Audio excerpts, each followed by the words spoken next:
Hey everyone, welcome back to my channel. If you are new here, I am Festus Idowu. I am passionate about software engineering, tech, innovation, and personal growth. A while ago, I had the incredible opportunity to meet with engineers at Microsoft through a mentorship session.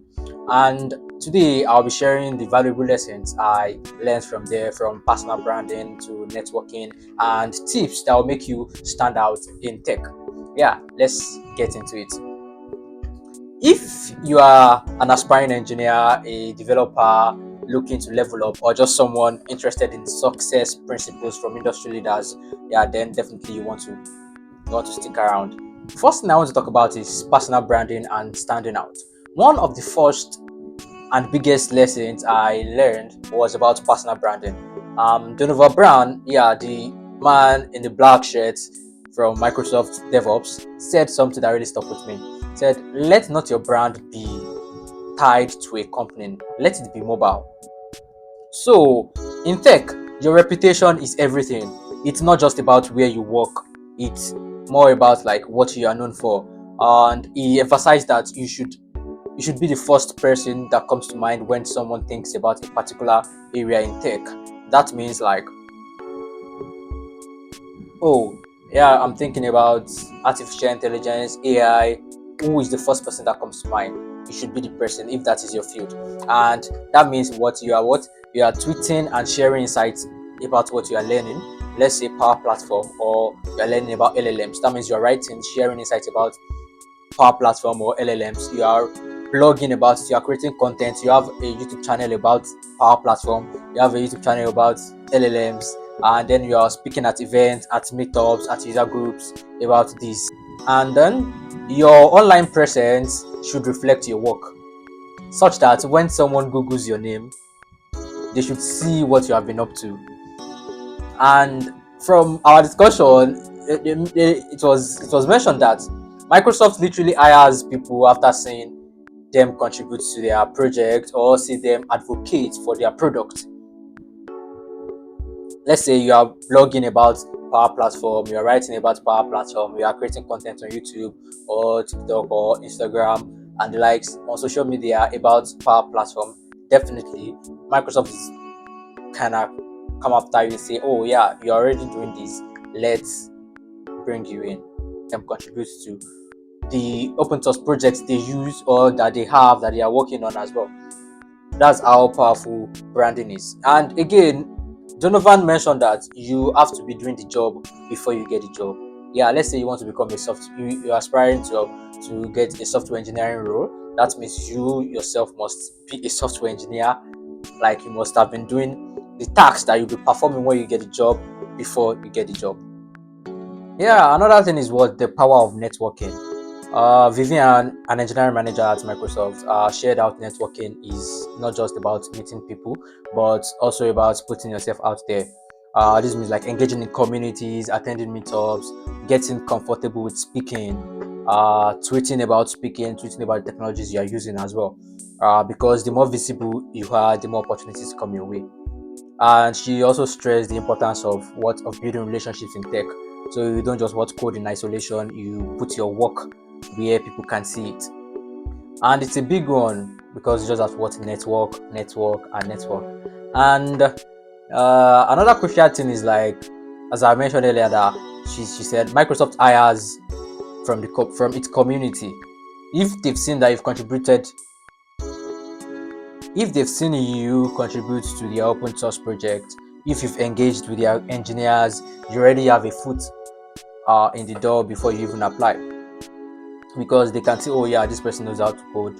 This person as they've seen the features you've shipped, and that helps. So TPA is what: attend meetups, contribute to discussions, and don't just consume content. Engage with it.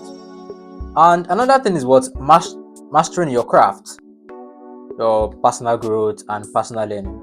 And one thing all the engineers agreed on is like success in tech isn't knowing everything. Yeah, you just have to be willing to learn, be willing to improve your knowledge and learn on the go. And Anthony, also an engineer at Microsoft, highlighted the importance of mastering the foundations, computer architectures, distributed systems, algorithm and data structures, system design, and all. And here's the mindset shift when learning, and don't just aim for entry level knowledge, go for mid level expertise. Like differentiate yourself by diving deeper than the average person. Also, you have to have a mastery of what time management. You have to set aside dedicated learning time each week. Like try to improve your knowledge, add to your knowledge every week. Even if it's just an hour, make sure you are growing consistently. You have things that you learn, you are passionate about a particular project, you have like pet projects you are working on apart from your work, set out time to work on those. Also, confidence, speaking, and career success. A big takeaway from Donovan Brown was confidence, especially in public speaking. Uh, he said like you have to be assertive, be comfortable with being uncomfortable. It's a superpower. Be comfortable with being uncomfortable. Like you've probably heard this before that communication skills can make or break your career. Being good at coding is great, but if you can't communicate your ideas, you will struggle to grow. And he stressed the fact that you should embrace speaking at events, speaking at meetups, join user groups to improve. And one tip he said was that you practice. Let's say you have a conference or a presentation to make, or you are speaking at a conference. He said you have to rehearse so much, like practice, practice, practice. You don't practice until you get it right. You practice until you can't get it wrong. Do you get that? Like you don't practice just because you want to get it right. You practice such that you can't get it wrong. Because Donovan is part of the people that does all these global demos for Microsoft when they are shipping new products, especially on the DevOps end. And we are doing a demo, we are showcasing a demo on a global stage, on a grand stage. You can't afford to mess up or to mix things up. And he was literally saying it then that they rehearse like hundreds of times, like not just, oh yeah, I want to practice my speech, I want to practice my presentation, and I'm realizing like, oh, let's go over it again. Oh yeah, that's all. No, they go over it like 10 times, 20 times, 50 times, 100 times so that they can perfect it. Yeah. And speaking at events, leading discussions, even just confidently talking about what you work on or what you're working on will set you apart. And a great tip for stage speaking is like, let's say you want to speak at a conference and you say good morning everyone and nobody responds. Most times people might be tired or just a couple of people will respond. Do it again. Do it again. Good morning everyone. And no one responds. Do it again. Own the room. And from there you get better. I remember it was after my meeting with Donovan that I decided to take up speaking, and I decided to speak at the Open Source Conference, uh, second edition, I think in 2021 or 2022. Yeah, and I spoke about web accessibility. Yeah, I think you can see that. Check out my talk on web accessibility. Yeah, it was my first time speaking at a conference, and it was quite the experience. I tried to imbibe the tips he gave me then, and then I guess I did my best then. But right now, striving to improve my public speaking skills as well. Yeah. Of course, we can't talk about career success without talking about financial success. And yeah, with Donovan, we talk about finances, and yeah, he was giving us some tips like, oh, you just have to start investing early. That if he had started investing early, yeah, I would have left Microsoft like a long time ago. And right now, Donovan is retired. Yeah, and he's retired. Yes, 2 years ago or so.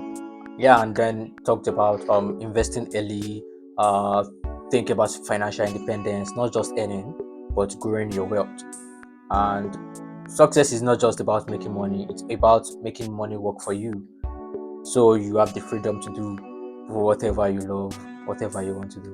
And if you are into investing, consider growth investing, dividend investing. I remember he gave me some stocks to look into. And on investing, I remember when we were talking with Donovan, I remember that was the time that I got into finance. I was learning about financial market as well. I had a stock account with Bamboo. I already started picking stocks, and it was fun talking about finance, talking about money, and then financial markets. And then he was like, all the knowledge that he had already gained from coding, writing C++, then he was automating his trades. I think he was trading options then, and then just had to write some bots that pick straight for him or that analyzes the market for him, which is also cool. It's something I'm also aspiring to do, like leverage my tech knowledge, leverage my software engineering knowledge in the financial market as well. Yeah, so you can consider that too. Also, on the technical side of things, technical growth and mindset.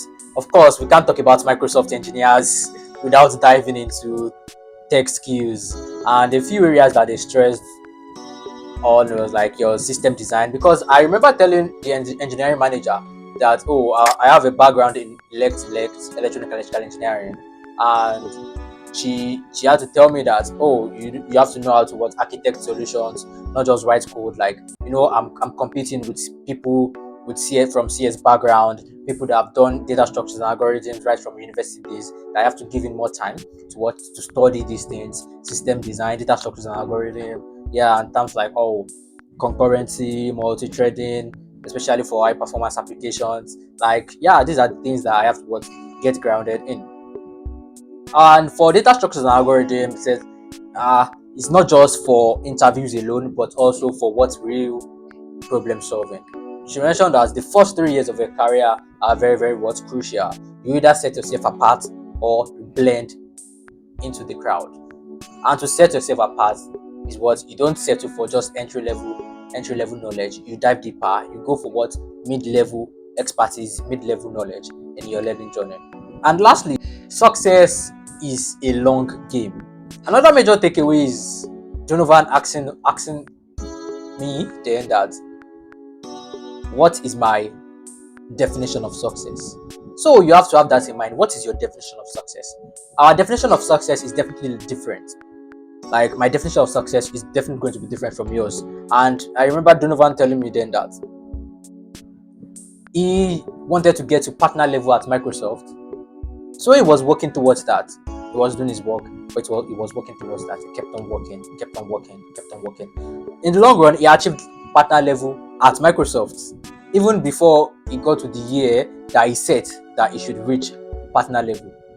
And also, he mentioned that his own definition of success is him having like lots of money for himself and his wife, so that they could retire early and they could live in a neighborhood where the only voices that they hear in the neighborhood is their own voices, which is quite fascinating. And some engineers see success as what financial freedom, others see it as making impact. And yeah, but the catch is what every single person, every single engineer that I got mentored by agreed that what success requires intentional effort. And then, as you are learning in life, you have to have your own definition of success, such that you don't just keep running in the rat race when you could have achieved success following another path. And one thing that stuck with me was what you have to block time during your day, your day-to-day activities, your day, for what you love. It might not even be software engineering, it might be something else, it might not be tech. If you enjoy coding, make time for personal projects. If you love investing, learn about investing. If it's about finance, block time for it. And yeah, success starts with the habits you build today. There you have it, the lessons I learned from engineers at Microsoft. Let's have a recap. Build your personal brand, network, and put yourself out there. Master your craft and always keep learning. Master your craft, always keep learning. Stand out. Be confident even when it feels uncomfortable. Be confident. Get comfortable with being uncomfortable. If it's while learning, while speaking, while writing, while coding. And then plan for long-term success, both in your career and in your finances. And let me know in the comments which of these lessons stood out to you the most. And hey, if you found this video helpful, don't forget to like, subscribe, share, and turn on notifications so you don't miss out on future contents. Until next time, keep building, keep growing, and keep pushing yourself forward. See you in my next video. Yeah, bye.